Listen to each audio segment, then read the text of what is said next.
Hey guys, how's it going? Uh, so just want to give you guys, um, just want to tell you guys what happened to me a couple of days ago with my car and how I got it fixed. So basically, I was at the park. Um, the car drove fine all day, and I parked it, went for a jog for about an hour, came back. Already all set to go back home, and then when I try to start it, it would crank, but it wouldn't start. So it crank up each and every time I would try to turn the car on. It would crank, but it wouldn't start. So basically, um, I thought I thought it might have been the battery that was causing it, but I remember I changed the battery up about 6 months ago. Got the battery from Walmart. It was one of these value brand batteries. And you know what? I assumed that it was the battery. I was hoping it was the battery because that was one of the cheaper fixes. But regardless, I was kind of on the fence about it because the crank was very strong. Normally, it was a weak battery or a bad battery or a dead battery.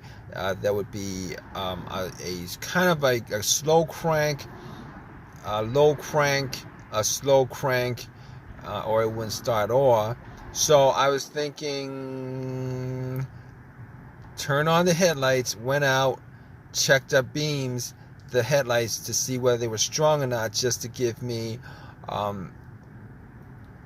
just to see where the batteries were at. So I went out, checked the headlights. The headlights were very, very strong, and at that point, I was thinking it probably wasn't a battery. So I popped the hood and looked at the battery just to see, because I thought that was the main reason for it. Terminals were a little bit corroded, and I remember last time I really didn't clean the terminals at all. There was a little bit of debris on the inside, whitish stuff, and I pretty much had a can of Coke in the car, poured it on the terminals, had it fizz up, oxidized, and took some napkins to clean it, and popped it back in. They weren't loose, but they weren't super tight as far as the terminal is concerned. I was able to pop them out, pop them in, and I was hoping that would resolve the issue. Went back, tried to start it, it would crank again, it wouldn't start. At that point, I was pretty sure it probably was not the battery, but seeing as how I had a booster pack on me that I bought 6 months ago when I had that issue with the battery, and I haven't used it since. It was about 80% charged. Popped it on. Just want to just get the battery out of the way as far as it being the cause of it. I was hoping it would crank. It was hoping it would turn over. It did the same thing. It cranked. It wouldn't turn over. So at that point, I ruled out the battery being the cause of it. While I had the hood up, I was looking at the negative connection, which is the ground, which is the main ground wire. Looked at that. If you guys don't know what the ground wire is, it pretty much completes the circuit. All right, and that the main ground wire is pretty much the negative cable, and that negative cable normally is pretty much connected to the frame of the car. So I checked that out, and it didn't look like it was that bad.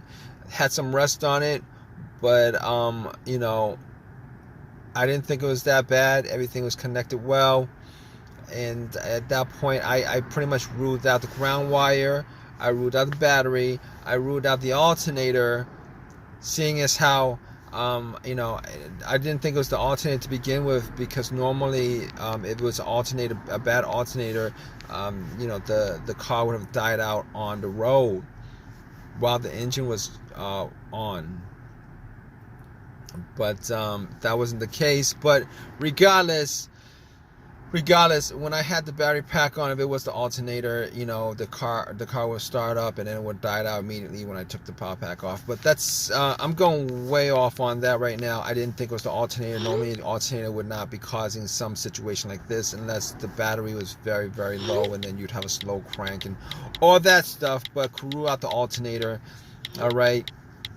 So basically, after that, I'm like, okay, it could be a bunch of other things. It's possible that it could be a bunch of other things. But then I realized there was no check engine light at all on, there's no check engine light at all on the dash. And I haven't had a check engine light in a long while on this car. I haven't had a check engine light in a long, long while on this car. So basically, at that point, I could pretty much rule out a bunch of other stuff that actually had a sensor connected to it, whether it be the mass airflow sensor that could cause it if that was the issue with that, throttle position sensor, camshaft, crankshaft, a whole bunch of stuff that has a sensor connected to it. I could pretty much rule that out. But here's what I did.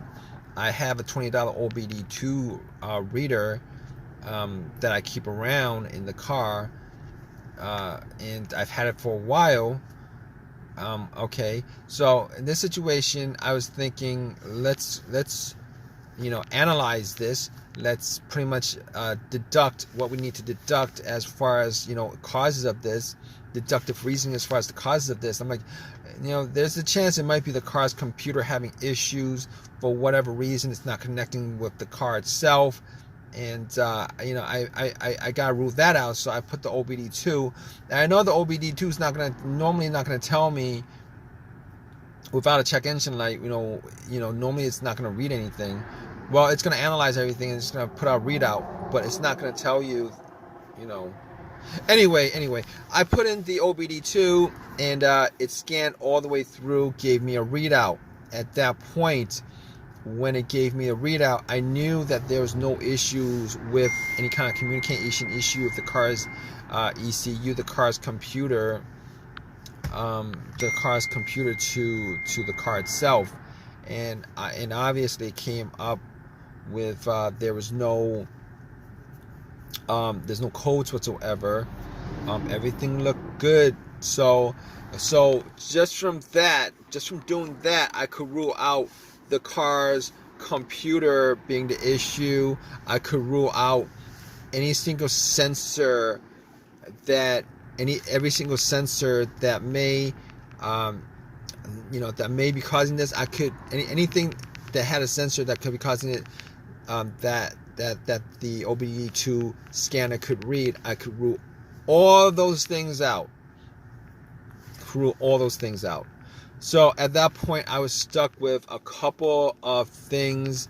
One of those things could be either a fuse, a relay, fuel pump filter, maybe the ignition switch, maybe the ignition cylinder. But here's the thing. All right. Okay. So I got to the fuse box.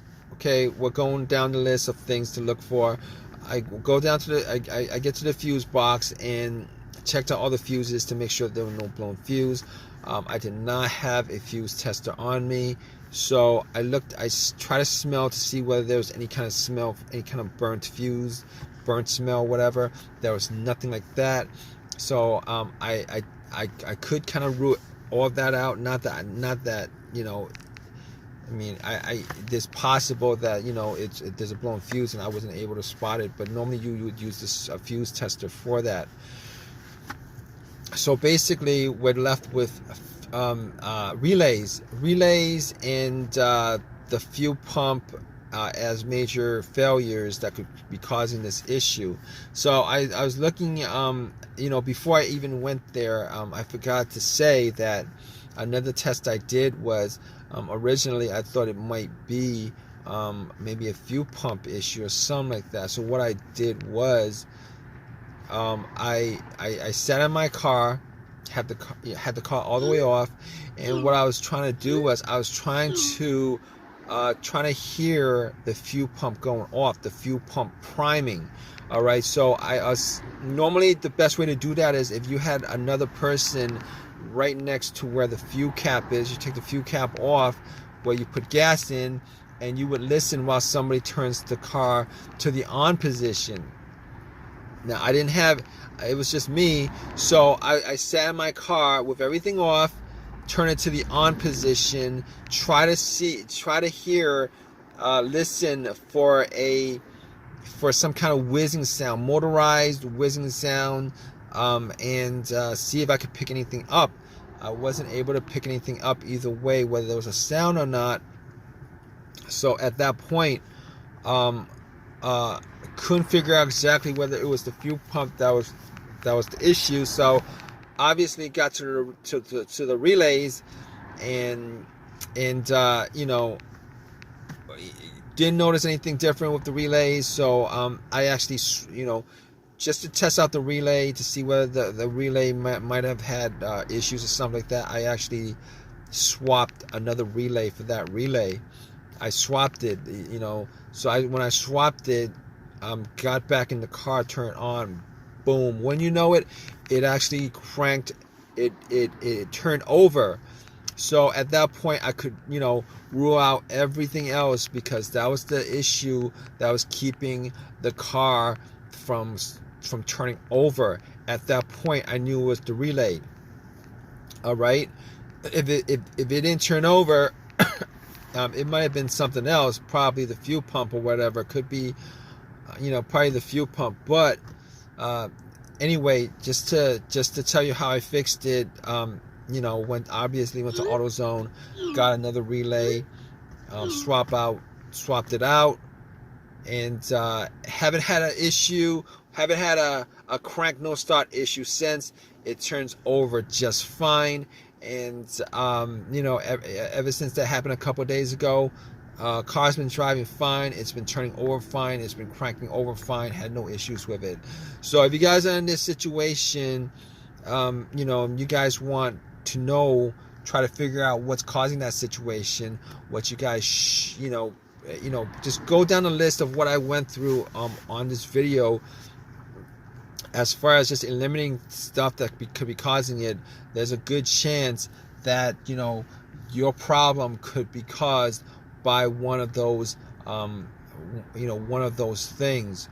But in any case, hope you guys enjoyed this video. If you guys have any comments, please leave a comment in the comment section. Please subscribe. Please give me a thumbs up. I really appreciate it. Hope this has helped you guys out. All right, guys, take care.